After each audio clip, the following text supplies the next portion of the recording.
We are back with episode 14, and this is filmed at Warrior Wellness Movement HQ down in Exeter.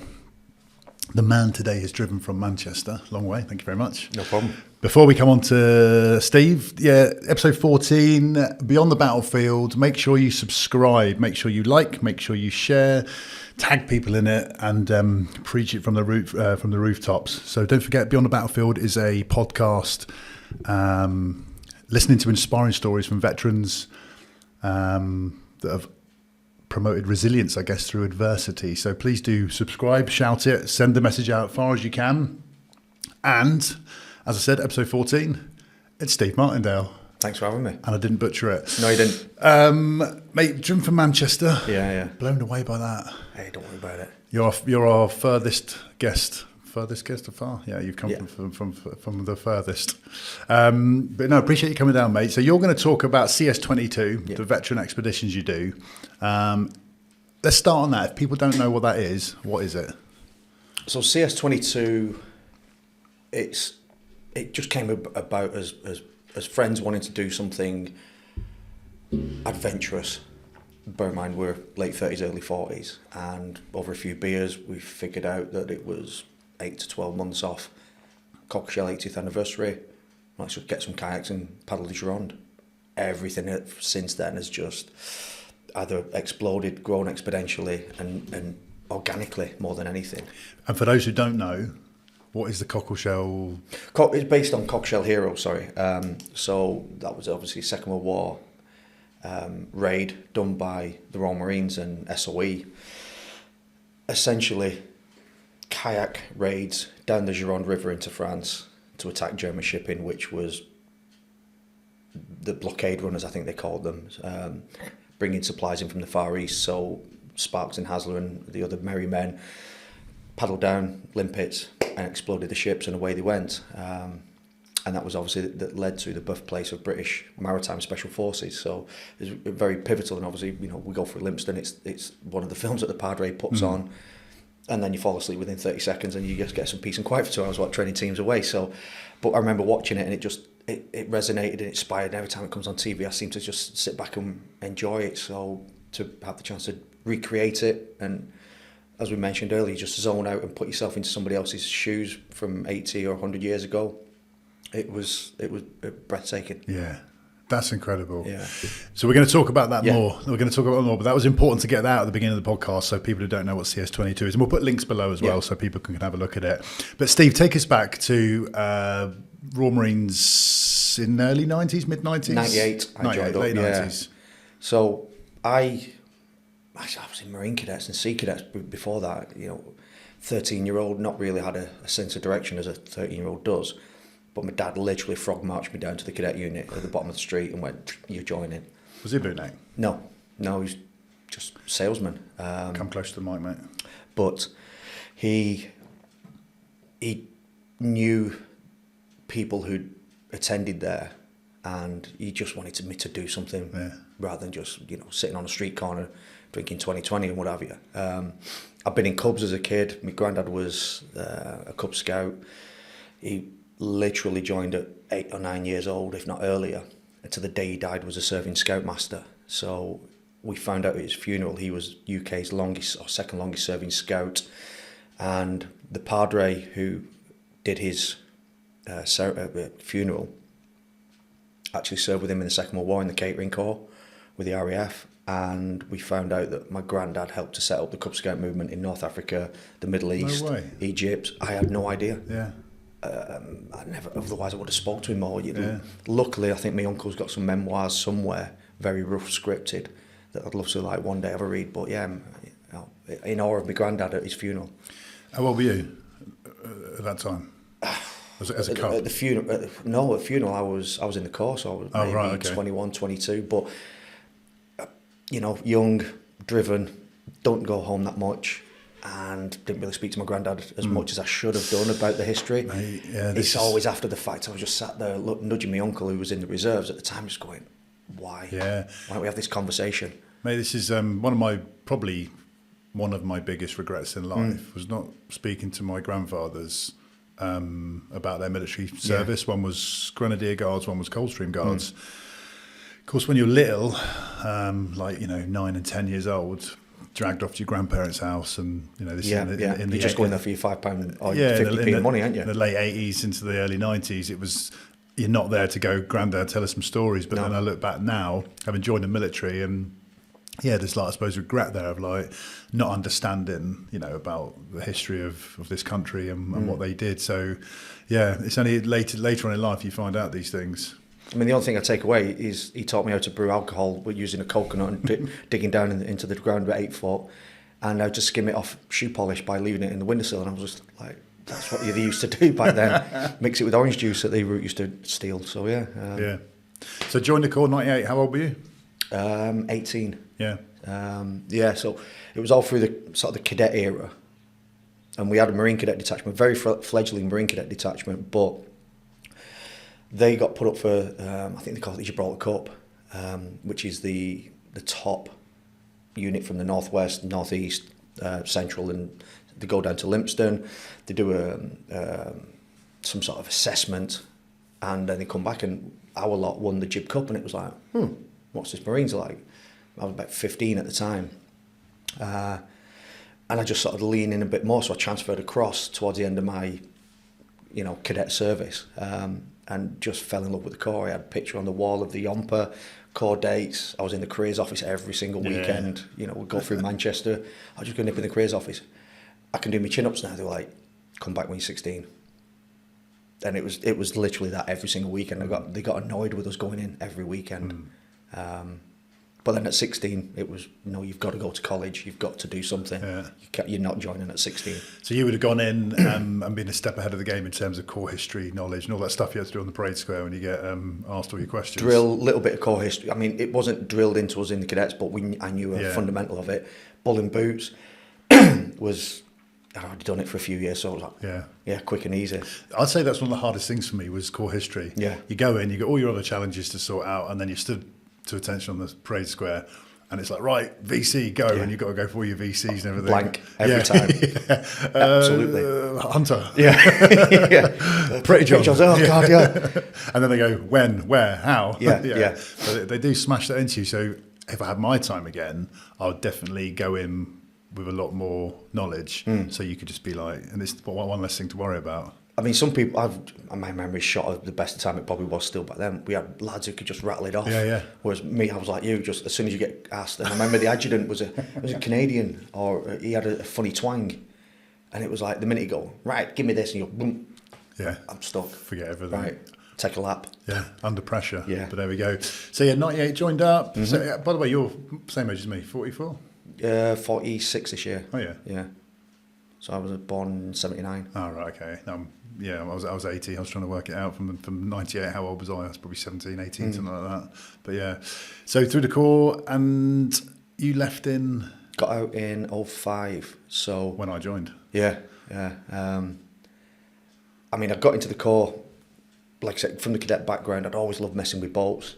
And it was like, I'll see what this landing craft's all about. And when you go to pool and do the amphibious phase, it proper resonated. I'm like, this is what I want to do. Joined 40 Commando. They were rolling off R1 at the time. Expressed an interest into that. Obviously, joined as a GD. And it was like, well, you're looking at a 5-year wait list. Well, put my chit in, do 5 years as a GD, bounce around whichever units. And 5-year wait? That's what they said. Yeah. So within 3 months, I'm drafted back up to 4-5 because they took over the R1 role and they just sort of got rid of the sprogs who just joined the unit. So up to Yankee Company, and within 2 months of joining there, they went, "There's your draft." I was on the same course with the Lance Jack in the section. He'd been waiting 3.5 years. Where's the justice? 3.5 years. 6 months tops. Yeah, I've had this conversation with other lads that have come on the podcast. So I went SIGs. Yeah. So I jumped before I was pushed into something I didn't want to do. Yeah. So I pretty much went SIGs straight away. But you hear the horror stories, don't you, of lads? I've been pinged for whatever, stores or chef or I was pinged clerk. VM, and I got out as soon as I got to 40. I was like, went to see the VMs. Don't want to do this. Yeah. I love that, by the way, how they can ping you to be like a VM. If I was a VM, right, I know nothing about engines. I'm not technically minded. I'll Never be absolutely touched one in my useless. life. But then they've got the ability just to go, yeah, that's what you're going to do. and we'll train you. Yeah, but you've got to have a good idea, haven't you, of engineering and engines. You'd like to think so. But yeah, with the core, just got away going, no, just you're going to go and do that. I'd be shocking. I'd probably make things worse if I was a VM. Yeah. Just smashing it with a hammer. Exactly. So you left. How come you left? A combination of a few things. At the time with the LCs, it was Albion and Bulwark had just been commissioned. LC, just so for people watching us, yeah. So what does that involve? Think Saving Private Ryan. Ramp goes down, lads are on a shore. And that actually came out as we were getting towards our pass-out phase, and we just sat there like gobsmacked, like, fucking hell. It's getting real now, it's not just, firing blanks. So we'd watch that, and I was like, definitely going to go LC. So the landing craft, the ramp goes down, you do the ship-to-shore movement of troops, you also do the fast raiding craft, and then there's elements that are attached to UKSF. Obviously, you've got to be more time served, and small boats draft, rigid raiders, MIBs, ribs, 28 foots. But essentially, every craft and vessel within the Royal Marines, we're supposedly the experts. Supposedly. They still got that massive rib outside Libston. Yeah. Or the Orc. Yeah. I don't know what it is. Just a great big fast. Rigid inflatable boat, isn't it? Yeah. I've seen it. I remember doing some stuff down in Plymouth on that. The only stuff I ever did with LCs would have been in training. I just remember lads just throwing up in the back, waiting to do like a night. Yeah, I used to switch the heaters on just to fuck. Yeah, that's it. Yeah, because somebody did it to me, and it was like, well, if I don't do it, horrendous. I'm not. Yeah, lads are all just sat in the back of this horrible tin can, pitch black or red lights, heat, so much equipment on, all carrying weapons, ammo, and just like rocking backwards and forwards somewhere down in Plymouth. Yeah. Blokes are throwing up, and then you're off the front, and it's horrendous. Yeah, I remember that. But I've got a sailing background, so I was right with that sort of stuff. But I do remember thinking, maybe LC would be the way to go. But obviously, that never transpired. So you left in 05. Yeah, it was. The branch was leaning towards basically ship draft. So I'd done 2 years on HMS Ocean with 9 Assault Squadron as an LC on there, and I thought, I'm going to have a stab at UKSF. Why I thought I could train for that on a ship is beyond me, but gym bench, Bergen on my back, and just do step-ups for 2 hours a night. I'll run around the vehicle deck, up and down the ramps. If the flight deck was open, again, just beasting myself. Had a stab at it. It didn't work out. One thing and another. It was probably, I wasn't prepared mentally. Went home at Christmas, gonna do it, I'm gonna smash it. Did the first week, did the second week, went home, got on the lash, went back for the third week and went, I don't fancy this anymore. You got to be all in, haven't you? You got to be all in. I mean, there was a lad in the bed space next to us, I think he was at 4-2, and every night his missus is on the phone, badgering him. So he's coming from Sennybridge, drives back to 4-2, jumps on his motorbike over to Norfolk, spends a night with her to motorbike it back to 4-2 to get the hire car up to Sennybridge for Sunday afternoon. Yeah, savage. So for anyone listening, watching, that's UKSF, UK Special Forces. Yeah. So not for the faint-hearted. No, I mean it was a good eye opener. Some of the yomps and marches that we did, you think who's going to be at the front versus who will be at the front, and they try to look at the grey man. There was at the time, obviously, Iraq had just kicked off, so a lot of the bootnecks and the paras which would have made up a massive contingent on that, weren't there. So there was a lot of other cap badges. And I just remember I always paced myself in the middle, tried to be, as what they say, the grey man. But blokes were at the front not recognising the DS and just gobbing off to them like, let's open our legs and get rid of the biffs at the back. And then when you get to the end and the DS are debriefing you and they realise who they've just been gobbing off at, they realise that the biffs at the back are the guys who are actually going to keep going because they've paced it correctly, they've not burned out, or they've not exposed themselves to be a bit of a knob. Just laughing at biffs at the back. But why would you say that to one of the DS? Yeah. It's crazy.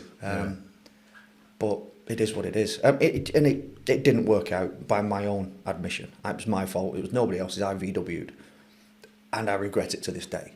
I would have liked to have pushed myself a little bit further and what if. But everyone has a what if moment. Yeah. That's probably mine. Was that the turning point for you then to leave? I left there and I was in between drafts. So I'd finished my time on Ocean. I'd not got anywhere to go to. And the clerk at Sennybridge basically said, go to Romney's Pool, mark time there, they'll figure out what to do with you. And I was already a landing craft rating, so that's where we were based out of. Kicked around there for a few months, and I got chatting with the PTI up at the top camp, like a guy called Nick Costiff.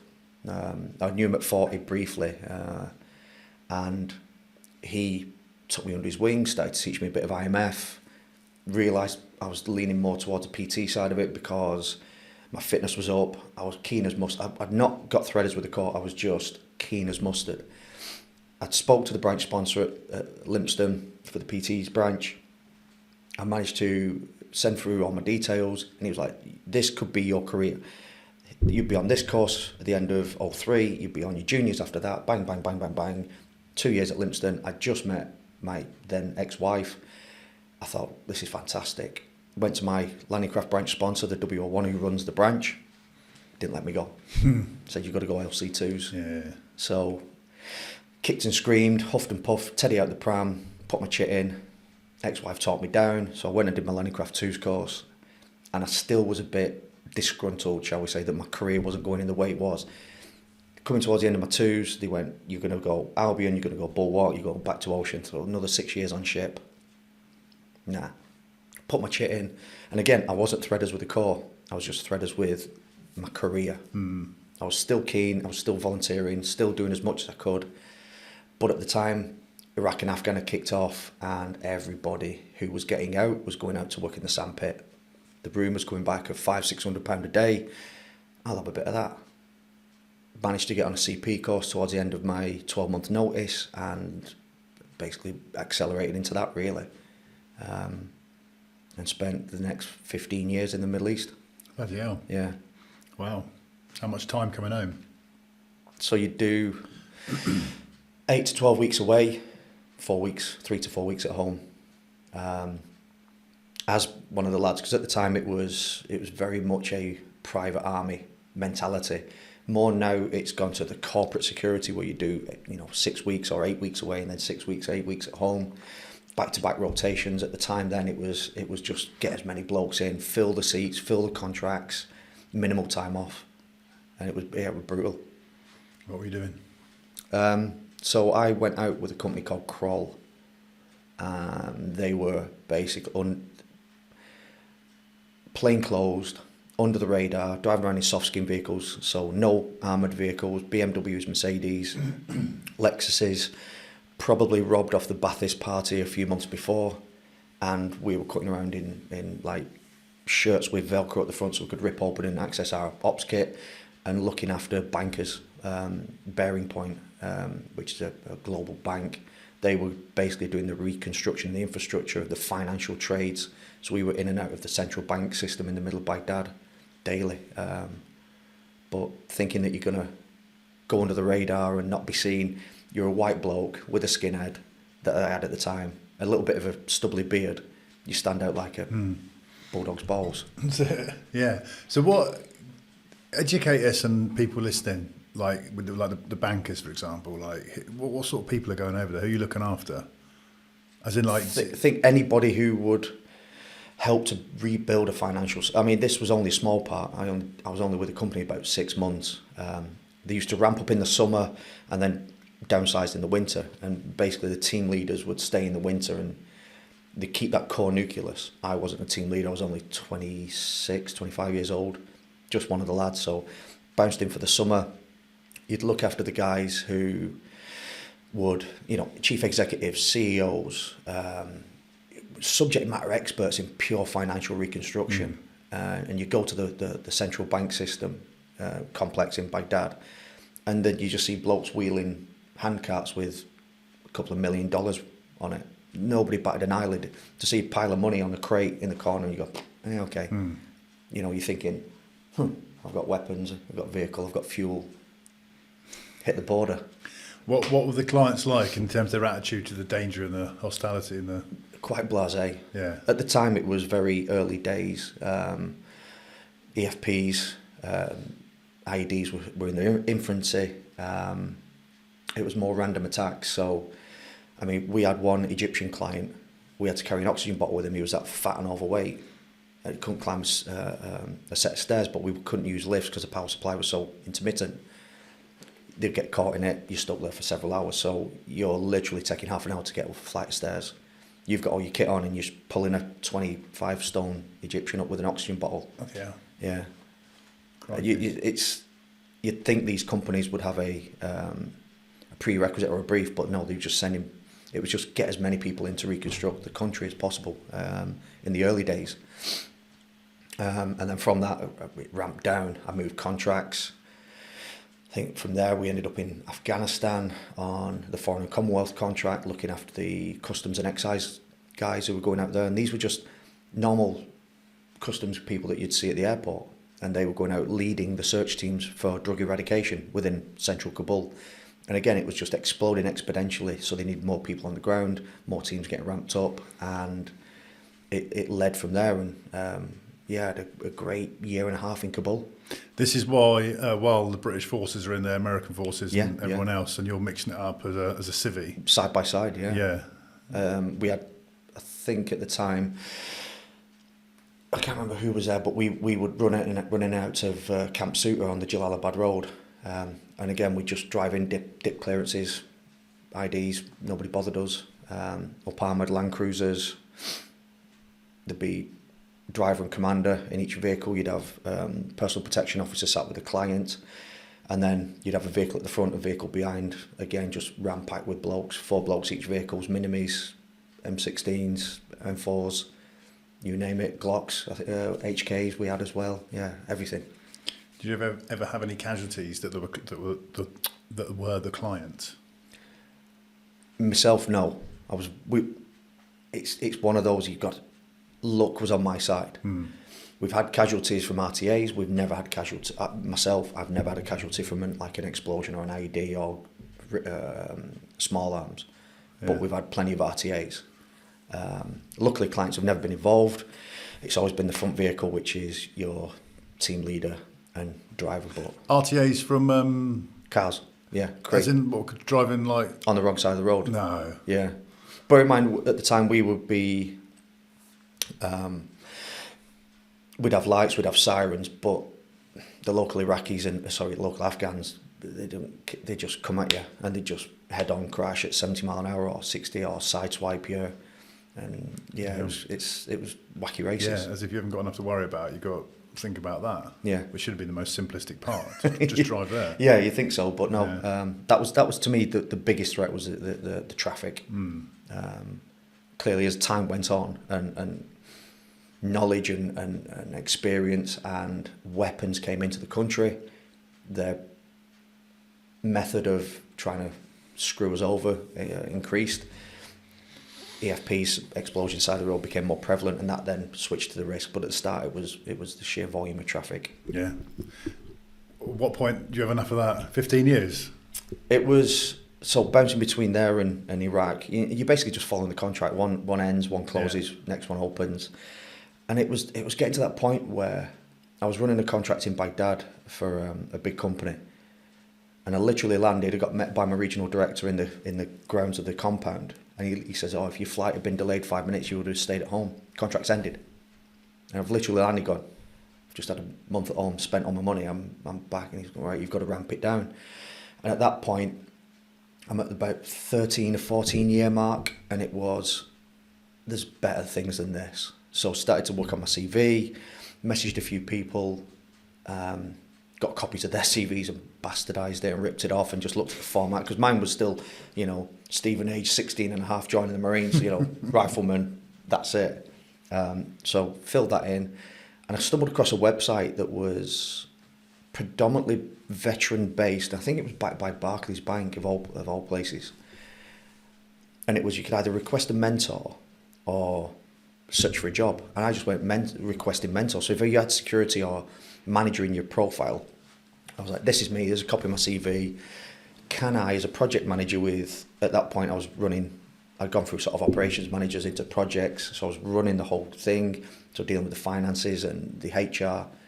As a project manager, could I migrate my skills and experiences running contracts in the Middle East to a UK forum?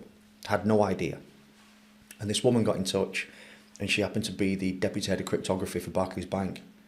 She rang me mobile to mobile, so at the time this was Skype era. So she rang Skype. me. Yeah, I know. She rang me to my mobile. She was on the phone to me for like 2 hours, and then next minute she sent me a job description. Have a read of that. Don't worry about the technical aspect. Can you do the job? And it was time, people, and money. Sounds, yeah, couldn't do that. Went through the interview process. At that point, I'd moved jobs to Basra. I was HQ manager for the South. Again, for one of the biggest companies out there. And the day of the interview, I'd been up since 2 a.m. I had teams stuck at a checkpoint up in Hellfire, which is one of the big oil grounds up in the sort of the northeast of the country. I had another team stuck in Basel with fake paperwork. Don't ask. I had another team, the guys had just not turned up, plus the daily ritual of local nationals and all the drama that builds with. So I was at bedhead, hoodie, flip-flops and cargo shorts, and my Skype goes. And I'm like, shit, interview. And I knew about it, but everything had just overtaken me. So I was like, really sorry, I'm dealing with this. I've got 3 mobile phones, all going with General from Basra, General from Baghdad, General from Hellfire, just wanting to find out what's going on, and I'm trying to relay and sort all the problems out. And I was like, just pause there. I forgot to mute it. So I've got all the phones going. I'm dealing with the airlines coming in the local ops room.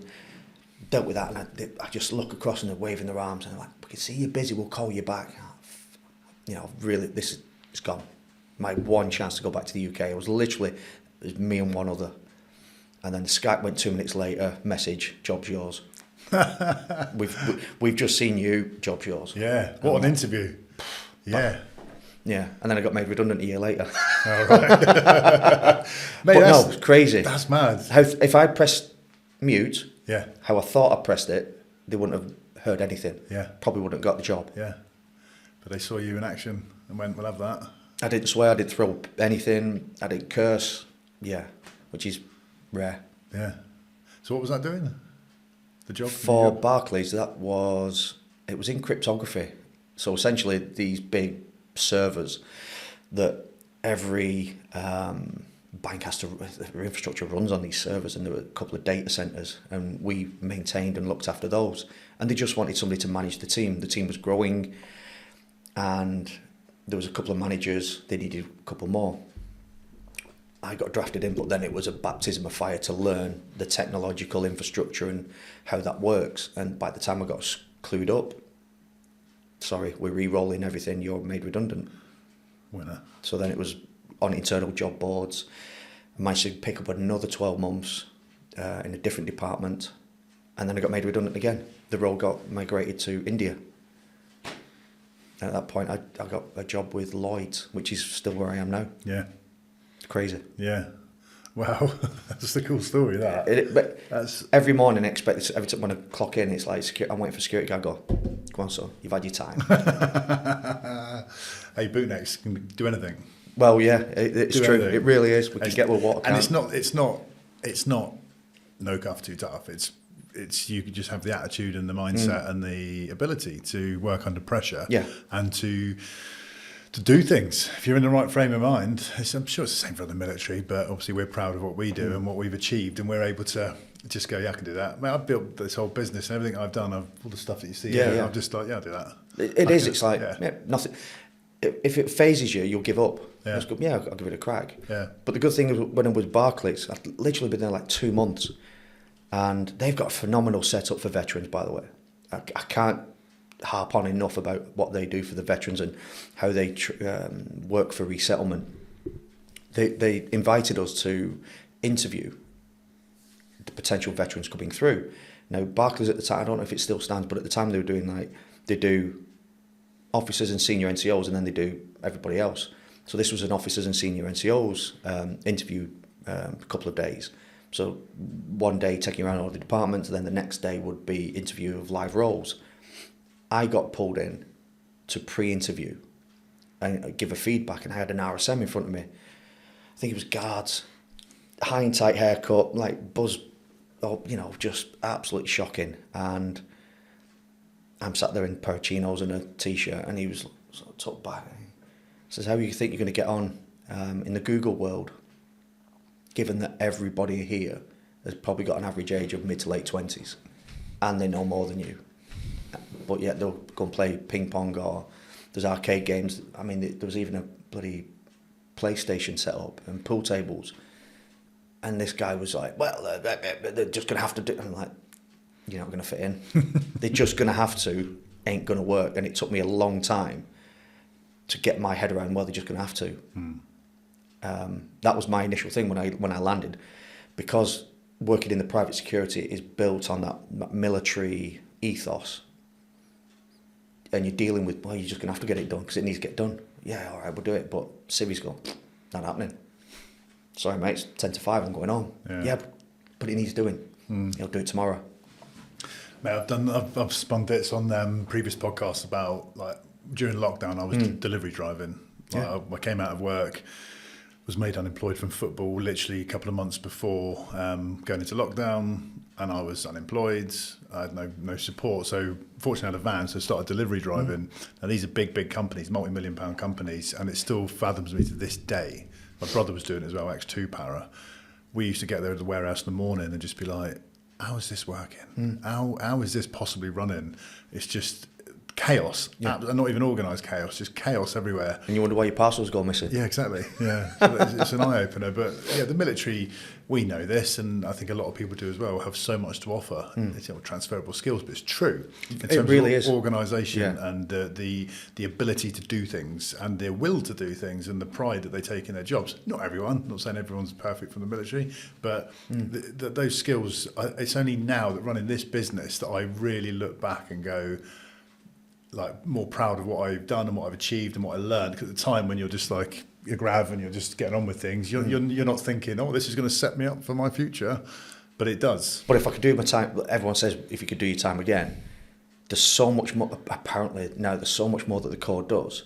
There's certain branches I didn't even think it exist. Yeah. You know, infrastructure technician branch that look after the data comms. I'm like, right, you know, you guys are geniuses. If you can look after that for the entire 3 Commando Brigade, fucking hell, you know, sky's the limit in corporate world. Yeah, but you don't think about then. They're just like... You think GD, SIGs, anti-tanks, heavy weapons. Oh, Dodge tanks. Sniper, mortar, there you go, that's it. Yeah. I mean, there was a lad in training with us, and from the day I met him, Dale Pringle, if anyone knows him. I know him. Do you? He was one of my corporals in training. Sniper? Yeah, he's a fireman now, isn't he? Is he? Yeah. Well, Geordie? he was. Well, Newcastle-ish. Possibly, but he was, sniper. Yeah, because from day one, he was like, I'm going to be a sniper. Yeah. And I was like, what? And apparently I bumped into somebody at a later date on a job who knew him, and they were like, he's rewritten, the whole textbook of sniping, modern day urban war sniping. It's come from him, and I was like, fucking hell. Yeah. But he was so focused. Yeah. There was a so in training, I did 7 weeks, got injured, and then had to go into another troop. But he was on the training team then, and I remember, and Gaz Timmins has written about this in his book, Becoming the 0.1%. He gets this. He gets his 2p and he puts it on like a little stand. Yeah. And we're like week 3 or something, and we're all standing there watching him, iron sights, and I think he takes one shot, adjusts it, and then hits it off, and everyone's like, whoa, yeah. But he was class. I remember him. He was, if he's watching this, I've asked him to come on this actually. He'd be good. He's not got back to me, but yeah, I remember him. He was good. Some good people. Looking at my pass out there's a few of them I've asked to come on as well. Is there? Yeah. I'd love to get my training team back together and just have a chat. I've asked one of them. Have you? He's not got back to me yet because he was an absolute shitbag. Yeah. I mean, we had one. The back end of the Falklands lot was still in, and one of our first training corporals, I don't even know his first, Corporal Cook, he was like 17 and a half, 18-year-old battle cas replacement down there, and he just had that 1,000-yard stare that nothing else could. What was his surname? Cook? There's big tash, like dark hair. No, they all look the same though. There was another one called, I think it was Coombs.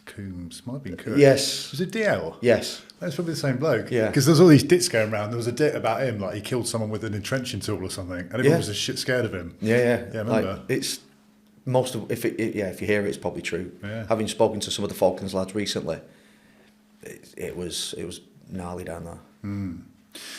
So where are we then in terms of ended security? You've gone into this new job. Yeah. let's move on to your project that you do, because this is fascinating, right? This is the meat and veg of this talk, really, because this has got so much to offer to so many people, and I'm really interested in this as well. We spoke over video when I first met you, but let's have that conversation again. So what is CS22? Basically, it came about three lads. There was four actually, but this one other dropped away very quickly. Everything you do from the military, you don't remember the good parts, you remember the bad parts. You remember the mountain training, you remember the absolutely gopping weather, rain's coming in vertical and it's just banging you in the face. But you look back afterwards and go, that was pretty good. So we thought, well, what could we do as 35-ish, 40-year-old blokes to recreate that to an extent that blokes with dodgy knees, dodgy backs or other issues can facilitate. And it was like, well, let's just think. And like say, Falkland, we thought, can we do this? We don't want to do 3 peaks. We don't want to do normal run-of-the-mill stuff. Running up Snowdon just didn't appeal. So it was like, well, 80th anniversary Cockshell Heroes is coming up. Well, how hard can it be to kayak down the river and then do a bit of a yomp? A lot harder than what you think. I knew a guy off HMS Ocean, a signaller, Duke Garland. He was a kayak instructor, and he got out and started to do this whole wilderness camping, teaching to schools how to bushcraft, how to kayak, how to do this, how to do that, and it was that sort of pastoral stuff. But fundamentally, kayak instructor. Right, I'll have a chat with Jude. Have you got? I've got my kayak leader. Right, okay. This is what we're planning. Can't do that. I've not got the qualification. You need somebody else. So 3 became 4, 4 became 5, and then, well, we need another person because it's got to be an even number, twin kayaks. So then we bring another guy in who then brought somebody else, who brought somebody else, and it just grew out of organic, somebody's keen and interested, and, oh, that sounds good. Do you mind if I sit in on a chat? Yeah, fine. And before we know it, we've got 12 blokes, box van, 3 vehicles, a catering chef, support crew, all prepped, ready to go. We've got the kayaks. We've fundraised like crazy for 8 months. Purchased the kayaks from Neris, which are a Ukrainian company. All through this time, Putin then decides to invade Ukraine. About a month and a half before we were due to leave, the kayaks were confiscated by the Ukrainian SF to go and do ops. So then it was a mad rush to get them replaced. Luckily, they came through by Neris. They really pulled it out of the bag. So we got them in time, and all while this was happening, there was a letter floating around by somebody in the French ministries, this woman, and basically small boats are banned from the Gironde River. Kayaks, small boats, everything. Oh, let's just do it as tourists. They can't stop a group of friends kayaking down a waterway. People then started to come out of the woodwork. We got a bootneck officer based in Paris. Leave it with me, I'll sort it. We got an ex-army, I think he was a colonel, came out of the woodwork, and he was a tanky or something like that, from one of the tank regiments, all very posh and hoity-toity. Leave it with me, I've got connections in the embassy. And people just started helping us once they found out why we were doing it. We were doing it to get blokes back together. Mm. Fundamentally, you leave the corps or you leave the military, the gate barrier goes down, bang, that's it, you're done. And there's that negative void. And we'd found, sick of going to funerals, and I've said it many, many times, I'm sick of going to funerals. If we can connect with it with anybody and give them a purpose or give them a target, September next year we're going to do X, Y, and Z. Yeah, I'm up for that. It might stop something happening. Similar if you could talk somebody down, just make it through the night. If you can get to the morning, everything's better in the morning. So we came together, this group just grew organically, 12 blokes, support team, and before we knew it, we found ourselves at the mouth of the Gironde River at the same date, at the same time, at the same location, 80 years later, to the hour of when these guys entered the water. Wow.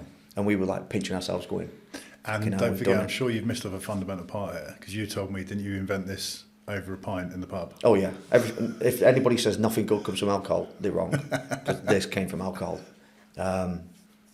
it's the best thing that I've been involved in a long time. Just an idea that actually happened. So how many people did you have on it? It was 5. We had 5 kayaks, so 10 blokes in the water, and they were a mixture of, you've got Raff Reg, you've got to have one of them, some reserve lads, and then again you've got to have one of them. Yeah, but he pulls it out the bag, so he gives us access to the QM's stores, and they're very generous. He turns up with like bags of Puss's socks. There you go. So we raped and pillaged Puss's stores as much as we can. If we can get it from the military on a short-term, medium borrow, explain what we're doing, we get positivity back. You know, don't worry, we'll have it back in 6 months and it'll be as good as new. We're off. And if we can do it on a budget and a shoestring, it's great. And veterans came out of the woodwork to help. There's a guy up in Lancaster who runs a security company, he's still serving reservist at Liverpool. Let us borrow a Volkswagen. Well, that's transport complete. Sunbelt Rentals lent us 2 motorway vehicle service, I think they were Vito vans. Basically got a toilet in the back and then desk and chairs in the middle, and so but could transport 6 blokes. So between those 3 vehicles, job done. Amazing. So yeah, just literally borrow still, everything. There we go. Tell me more about the actual route, the river. Where is it in France? Where does it go? So it starts just to the west of Bordeaux, on the Atlantic side. And fundamentally, these guys were dropped off 80 years ago by HMS Tuna submarine. Clearly, I couldn't find a submarine in time, but we managed to get to Point de Grave, which is the entrance and the mouth to the river. We could have gone further around and started at the tidal races, which is the waves that sort of crash in, where the ground gets shorter and you've got the tide coming out and the wind coming over, but it was deemed a bit too risky. It's better to do something that's achievable rather than fail on the first day and you just look a bit of a knob. So we started at Point de Grave, we entered the water, and again, you're straight into the tidal races there. So that was, again, baptism of fire. And then it was 4 days kayaking down the Gironde, about 80 miles into Bordeaux. But we'd managed to get the locations that the guys came ashore in 1942. So we had the same locations, and we were like, right, well, we can bivvy there. So we got tents, we got minibuses. Is that what you're doing along the river, stopping every night? Stopping every night. So we tried to carry as much as we could, but clearly when we're trying to support 12 blokes plus support team, you've got to be met by them. So RBL and Help for Heroes chucked a few gazebos so we can have a hot tent set up. So again, safety protocols. If anybody gets the water, we can get them warmed up. But another bootneck comes out the woodwork, lends us dry suits because he was working for a company in the States. You know, these were £2,000 dry suits that the Navy SEALs wore. I have 12 of them. Made it achievable. Yeah. So we came ashore every night. Should have been sort of de-service and re-service and looking after it, but essentially a few beers, chill out, spin dates, 2 or 3 in the morning, a couple of hours kit, back on the waterway to meet the tides, because the tides were obviously progressing throughout the X-bed. And essentially it's about 6 o'clock in the morning on the first day, and then 6:05, 6:10, and moving along. 12 to 13 hours on the water. Just as the tide begins to turn, we're off, and we got to make that next RV point. But every time we came ashore, somebody would go, cockle shell. Let me speak. An old woman would get wheeled out, and I remember these, or I remember that, and it's crazy. Yeah. Somebody would know somebody within the family. I remember seeing this, or I remember hearing about this. Yeah. And the help and support and kindness that you got from the French, I don't think we would have got it if we did it in England. When we were doing the overland section to Ruffec, again, 100 miles, 4 days, you think that's it's brutal. But I didn't think that it would be that hard. Which one's that? So part of it, so we did the 4 days kayaking. Yeah. But then where they did the attack on Bordeaux, they then paddled back up the river to come ashore, scuttle the canoes, and there's a point and a memorial, quite poignant. So we found where that place is, and it's got a little plaque. They've never found the canoe that Sparks and Hasler scuttled, but they know the location from the maps. So we formed up there the day after we finished the paddle phase, and then it's 100 miles overland to Ruffec, where they got met by the French resistance. And the Frankton route is signposted, and there's little arrows that you follow as you would do a nature trail in the UK. So we cracked that, but it's predominantly tracks and tarmac every day for 4 days. Hips are knackered, tightening, back's blowing. It was probably, one of the hardest things we've done. What training did you do for it? Not enough. I thought I'd done enough. I mean, I was starting to get into triathlons and Ironmans. Were you going out in the water though, paddling? Say again? Were you going out in the water paddling? We had to do a full training package. So Chris, who was a kayak leader, put us through a training package that we did over a few weekends. And essentially, down in Exmouth or up in Anglesey, we built up our confidence of throwing these boats around. We managed to beg, borrow and steal some kleppers from the paddle group that a mate of mine runs. And we built up a protocol and a system and all the drills and skills that you'd need and how to assemble them, how to fix them, because they just fall apart. They're a bag of bones. They're the worst design bit of kit ever. Aluminium and salt water just doesn't mix. But, kayak capsize drills, refloating drills, swamps. What if somebody's man down? What if how would you treat how you do chest compressions in the water? Everything like that we had to run through. Whilst this was happening, we got a nudge off Pool, the guys down at Pool, and they had to sanity check us. So one of the guys from Pool came up from their association and watched us for a weekend in Anglesey. And essentially at the end of it gives a nod and, okay lads, when you get to Bordeaux at the other end, there's a memorial service we'd like you to attend. And it was a wink, a nudge that you've done all right, I think. And we got to meet some very interesting individuals. The old boy SCs, 60, 70, 80-year-old, and just sit and have a beer with them. That without doing that, we would never have had experience of. Who was the when we spoke before? It was the lady that came out, and was it a lady or who tried to stop everything?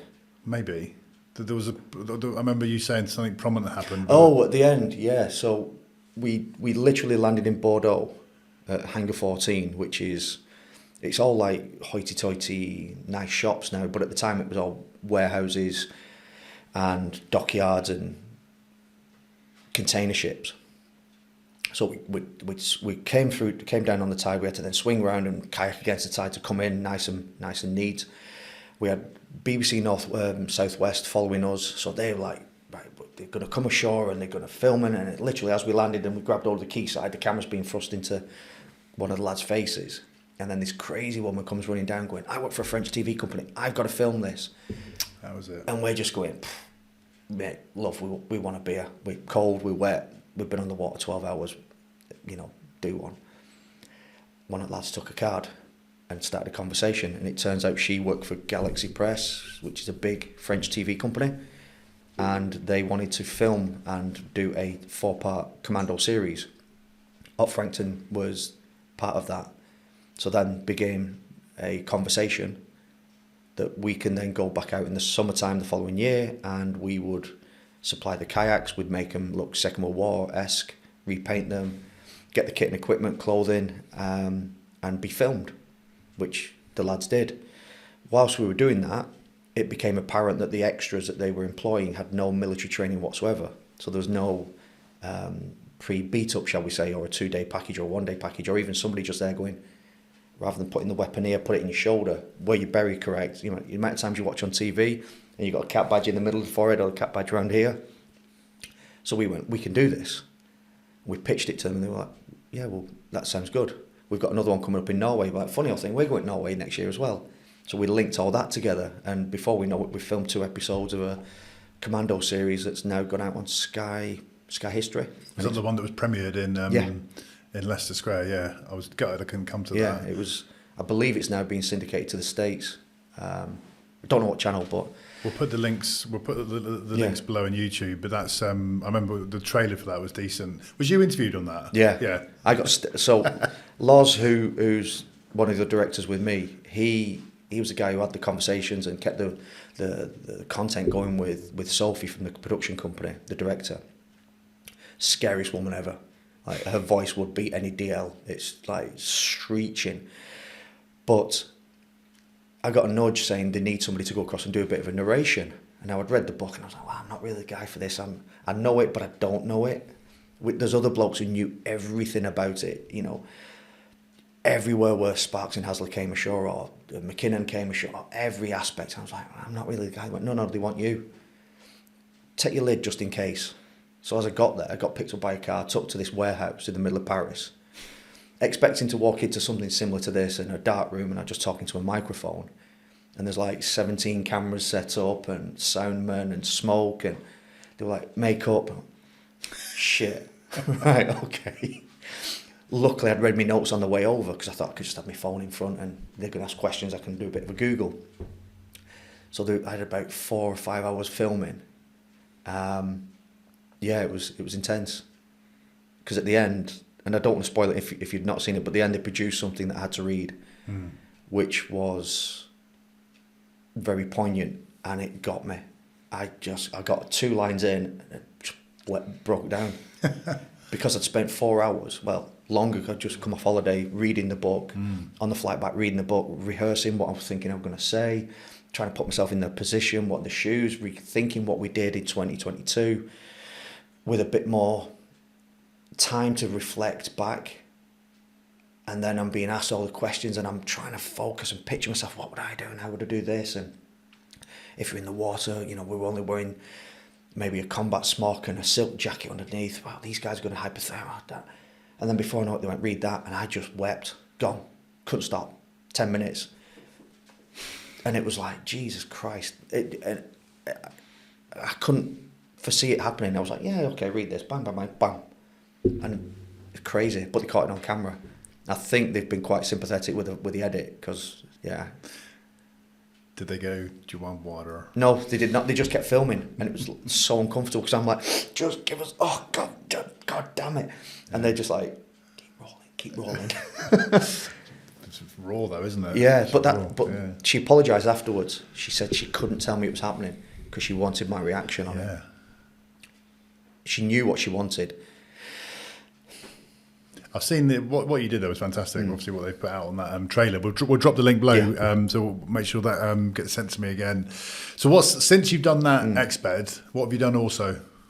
Haven't you done another trip?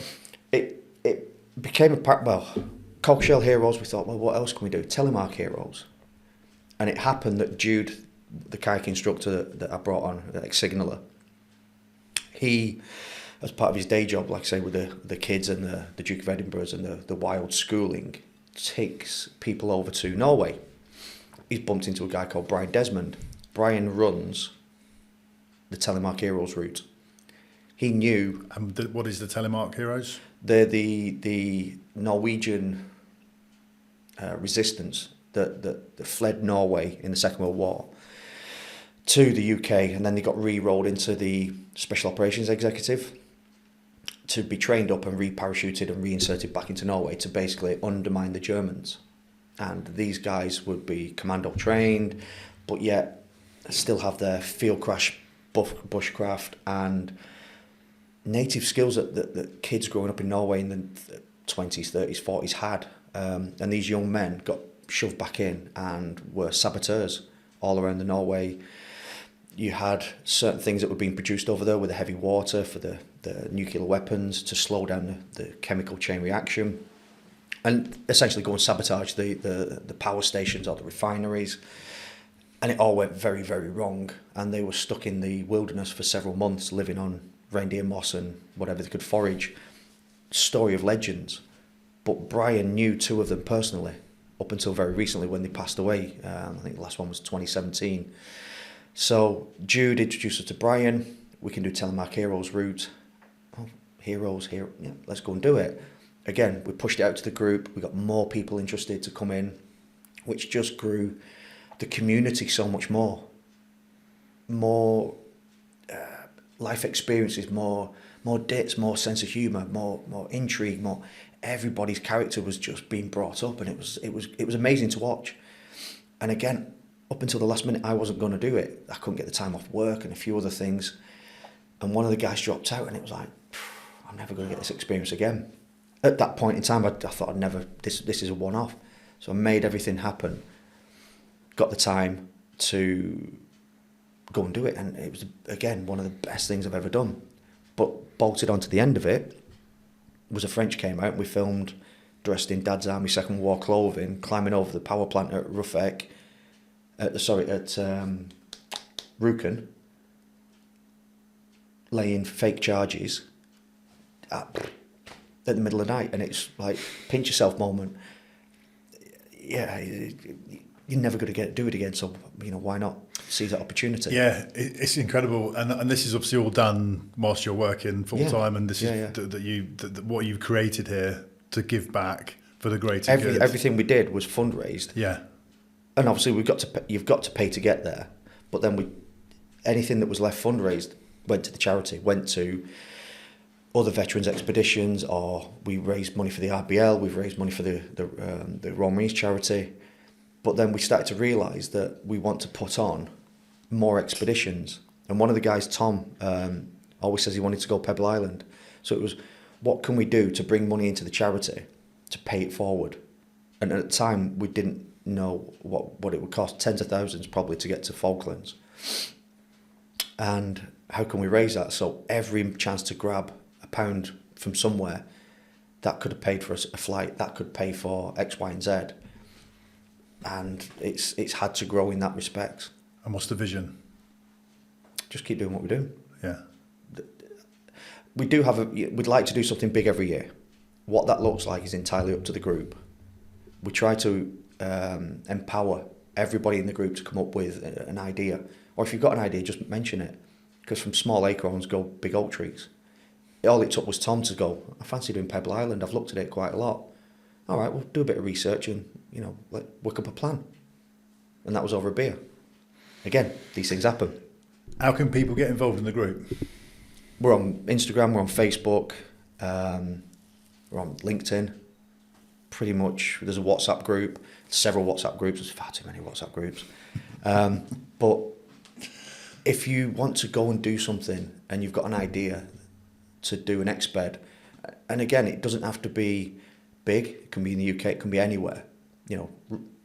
Kayak the Caledonia Canal through Scotland. Yeah, we'll go and do it. We've got kit, we've got equipment, let's run it up. If we can benefit a veteran community and put something on where somebody comes back from it and go, I've achieved something.